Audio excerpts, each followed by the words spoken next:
Ano nga ba ang pinagkaiba ng Scout? Ranger ng Army at Force Recon ng Philippine Marine Corps? Pareho silang elite, pareho silang nakakatakot, at pareho silang hindi basta-basta. Pero magkaiba sila pagdating sa mission, mindset at environment. Ang Scout Rangers, kilala bilang Masters of Jungle Warfare, ay specialized sa long-range patrols, deep reconnaissance, at covert operations sa makakapal na kagubatan. Tahimik sila gumalaw, mabilis umatake, at sanay mabuhay sa lugar na kung saan ang karamihan hindi tatagal. Sila yung tipong makikita mo lang kapag huli na.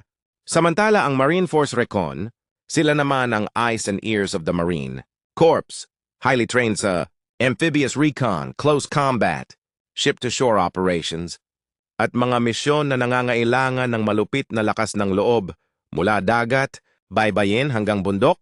Sila yung specialized para pumasok sa mga lugar na hindi pa naaabot at hindi pa dapat inaabot. Kung ang Scout Ranger ay hunter sa kagubatan, ang Force Recon naman ay silent predators na kayang umatake mula lupa, tubig, o kung saan mang kailangan. Magkaiba man ang pinanggalingan pero iisa ang trademark, disiplina, tapang, at kakayahang gawin ang misyon kahit imposible. Kaya sa dulo, hindi ito tungkol sa kung sino ang mas matindi dahil pareho silang elite. Tanong na lang, alin sa dalawang unit ang mas nag-i-inspire sa'yo?